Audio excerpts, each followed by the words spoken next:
একটু ভাবুন তো, এমন একটা জায়গা যেখানে একদিকে আছে শত শত বছরের পুরনো এক মসজিদের শহর, আর ঠিক পাশেই বিশ্বের সবচেয়ে বড় ম্যানগ্রোভ বন। হ্যাঁ, বাংলাদেশে ঠিক এমনই একটা জেলা আছে, আর সেটার নাম বাগেরহাট। চলুন আজ আমরা এই জেলার ইতিহাস আর প্রকৃতির গভীরে একটা ডুব দিই।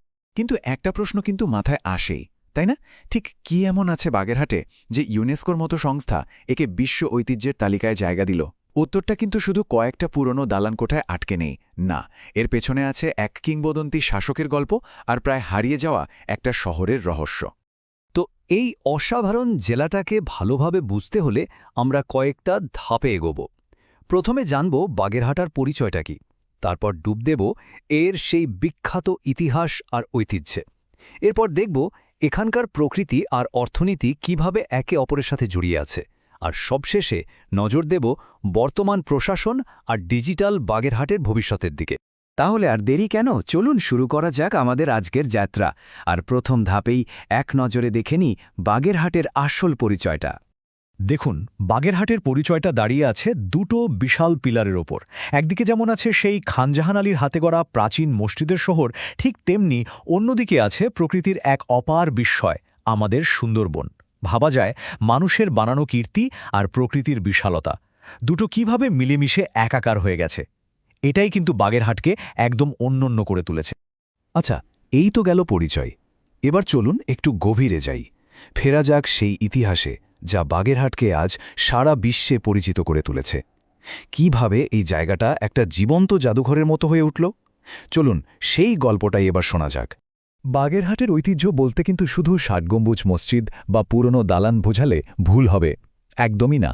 এর আসল আত্মাটা লুকিয়ে আছে এখানকার মানুষের মুখের ভাষায়, তাদের সংস্কৃতিতে, এমনকি ওই যে নৌকা বাইচের মতো ঐতিহ্যবাহী খেলাধুলা, সেগুলোর মধ্যেও।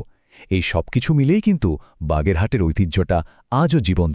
তো ইতিহাস তো এরই মাটিকে সমৃদ্ধ করেছেই, কিন্তু এখানকার ভূগোল মানে নদীনালা আর বন, সেটাও কিন্তু এখানকার মানুষের জীবন আর জীবিকাকে দারুণভাবে গড়ে তুলেছে।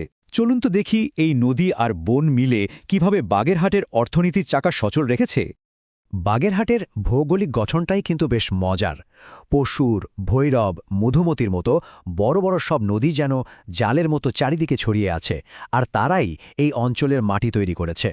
আর হ্যাঁ, এই বাগেরহাটি কিন্তু সুন্দরবনের পূর্ব দিকের গেটওয়ে বা প্রবেশপথ। বুঝতেই পারছেন, এই নদী আর বনের জন্যই জেলাটা প্রাকৃতিক সম্পদে টইটুম্বুর। মজার ব্যাপার হলো বাগেরহাটের অর্থনীতি যেন দুটো চেহারা।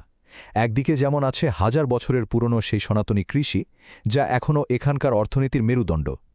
ঠিক তার পাশেই আছে সুপার মডার্ন চিংড়ি শিল্প, যেটা বাগেরহাটকে সাদা সোনার দেশ হিসাবে সারা বিশ্বে চিনিয়েছে। মানে ঐতিহ্য আর আধুনিকতা, অর্থনীতির ক্ষেত্রেও দুটো একসাথেই চলছে, এটাই এখানকার বিশেষত্ব। আচ্ছা, ইতিহাস, ভূগোল, অর্থনীতি তো বোঝা গেল, কিন্তু এত বৈচিত্র্যময় একটা জেলাকে ঠিকভাবে চালানো তো আর সহজ কাজ নয়, তাই না? চলুন এবার দেখে নেওয়া যাক কোন প্রশাসনিক কাঠামো দিয়ে বাঘেরহাটের এই বিশাল কর্মযজ্ঞটা চলে, আর সাধারণ মানুষ এবার কি সেবা পায়। দেখুন, বাগেরহাটের শাসন ব্যবস্থাটা মূলত ৩টা লেয়ারে চলে। একেবারে টপে পুরো জেলার জন্য আছে জেলা পরিষদ, তার নিচে প্রত্যেকটা উপজেলার জন্য আছে উপজেলা পরিষদ, আর একদম গ্রাসরুট লেভেলে মানে সাধারণ মানুষের দোরগোড়ায় সেবা পৌঁছে দেয় ইউনিয়ন পরিষদ।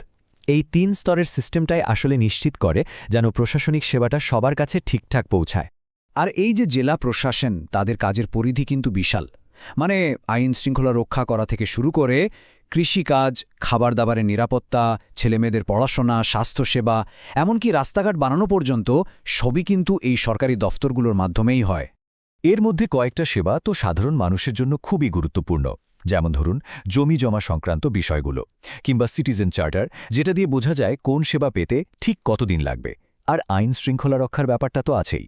আসলে এই কাজগুলোই কিন্তু জেলা প্রশাসনের মূল ভিত্তি, যা মানুষের প্রতিদিনকার জীবনে সরাসরি প্রভাব ফেলে।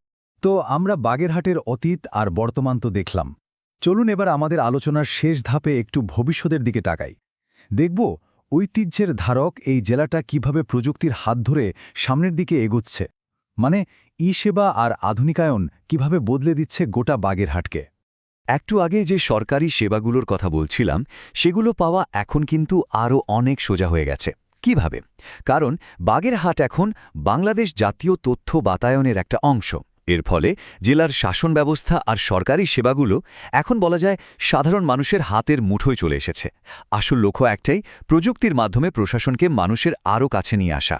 ব্যাপারটা এখন খুবই সহজ। যে কেউ জেলা পোর্টালে ঢুকে মাত্র কয়েকটা সহজ স্টেপ ফলো করেই নিজের দরকারি সেবার জন্য আবেদন করতে পারছেন। শুধু তাই না, আবেদনটা এখন কোন অবস্থায় আছে সেটাও ঘরে বসেই ট্র্যাক করা যায়। এতে কি হচ্ছে? সময় তো বাঁচছেই, সাথে পুরো সিস্টেমে একটা স্বচ্ছতাও আসছে। যদি কয়েকটা সত্যিকারের উদাহরণ দিই, এখন যেমন জমির পর্চার জন্য অনলাইনে আবেদন করা যাচ্ছে, আবার কোনো ট্যুরিস্ট বিপদে পড়লে সহজেই ট্যুরিস্ট পুলিশের সাহায্য চাইতে পারছেন।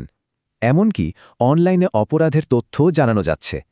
এই যে ছোট ছোট ডিজিটাল পরিবর্তন, এগুলোই কিন্তু মানুষের দৈনন্দিন জীবনকে অনেক সহজ আর নিরাপদ করে তুলছে। তাহলে সব মিলিয়ে আমরা কি দেখলাম? বাগেরহাট আসলে এমন একটা জেলা যা একদিকে তার হাজার বছরের পুরনো ঐতিহ্যকে পরম যত্নে আগলে রেখেছে, আবার ঠিক একই সাথে ভবিষ্যতের আধুনিক প্রযুক্তিকেও আপন করে নিয়ে সামনের দিকে এগিয়ে চলেছে। মানে অতীত আর ভবিষ্যতের কি দারুণ একটা মেলবন্ধন, তাই না? তাহলে শেষ প্রশ্নটা এটাই দাঁড়ায় যে ঐতিহ্য আর প্রযুক্তির এই যে মেলবন্ধন, এটা বাগেরহাটের ভবিষ্যৎকে ঠিক কোন দিকে নিয়ে যাবে? এই জেলা কি পারবে তার ঐতিহাসিক পরিচয়টা বাঁচিয়ে রেখেই একটা পুরোদস্তর আধুনিক ডিজিটাল হাব হিসেবে নিজেকে গড়ে তুলতে? আমার তো মনে হয় এই চ্যালেঞ্জটাই হতে যাচ্ছে বাগেরহাটের আগামী দিনের সবচেয়ে ইন্টারেস্টিং গল্প।